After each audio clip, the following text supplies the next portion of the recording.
Worldwide audiences now have the chance to watch the smash Broadway hit Hamilton from the comfort of their homes. But the path to get there was long, arduous, and still ongoing. The journey of Black presence on the American stage is a long one, shaped by artists, singers, actors. How come you ain't never liked me? Liked you? Who in the hell ever said, I got to like you? Composers and But writers. the insanity that I carry with me, it started when I took that beating from the police. There have been achievements. The only thing I've ever wanted to do in my entire life is be on Broadway. There have been You can ask setbacks. anyone who- Nico, what are you doing? Can't you see it's Judy? No. Mr. Judy.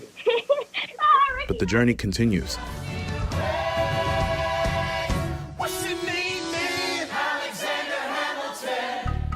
And even as we look back, we ask, what's next for Black presence on the American stage?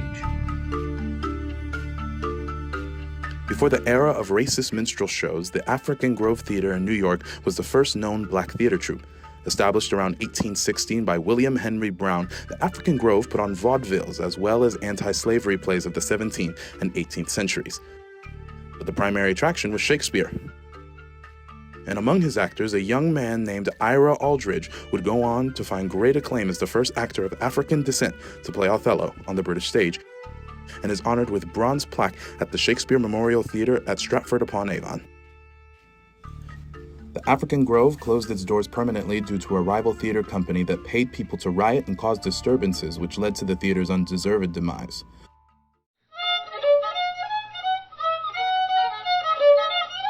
On the heels of this injustice, America saw a new kind of entertainment take hold, and with the success of a song called Jump Jim Crow, the American Minstrel Show was born. The earliest minstrel shows were staged by white male performers in the mid-1800s who, with their faces painted black, cruelly imitated and caricatured the singing and dancing of slaves to comic effect.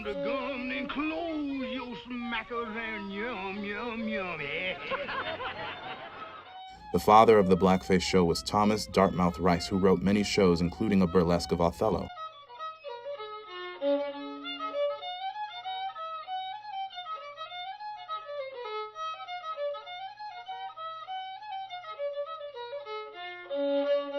Minstrel troupes composed of black performers were formed after the American Civil War. Unfortunately, racist minstrel shows were the only theatrical medium in which gifted black performers of the period could support themselves. After Jump Jim Crow, it would be nearly 100 years before a black man played a white Shakespearean role in the U.S. You must take the A train to go to Sugar Hill way up in Harlem. In the 1920s, the Harlem Renaissance had begun to empower black theater.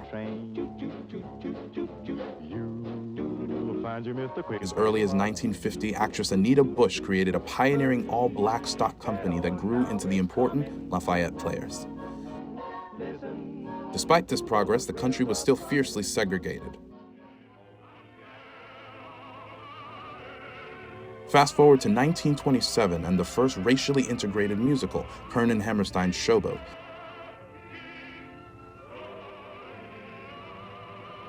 It has been lauded over the years for being a breakthrough work and also deeply criticized for perpetuating racial stereotypes and caricatures.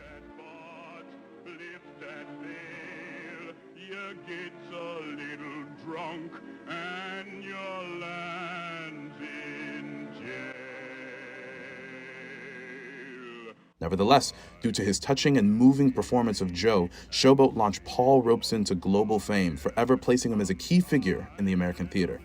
The son of a former slave-turned-preacher, Paul Robeson was an athlete and a Columbia Law School graduate that, due to lack of opportunity for blacks in the legal profession, drifted to the stage, making a London debut in 1922.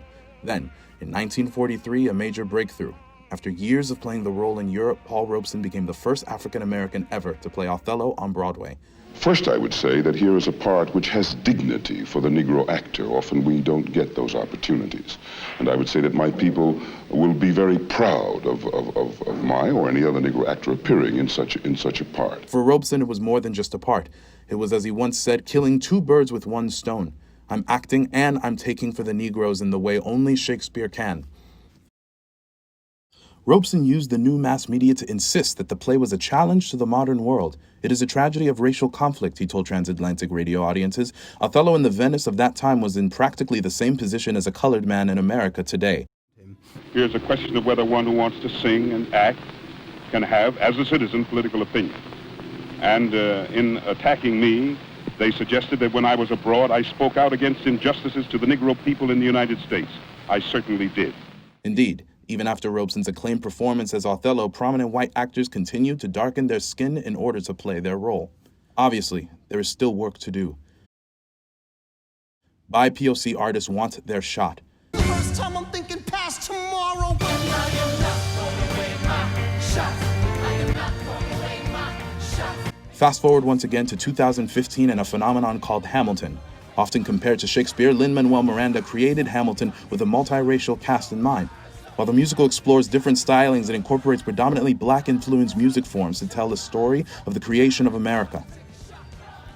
The choice to use this music to tell the story of America, which economically thrives from the free forced labor of captured Africans, is not only intentional, but aims to shine a light on the hypocrisy of the narrative of not seeing color. This progress towards change now has the opportunity to be accelerated. Movements towards social action theater have increased in recent years as artists look to theater as a means to building a bridge between the past and the future. In looking back, we also have the chance to dream and look forward, to ask who we are now. What can we do? And what's next for Black presence on the American stage?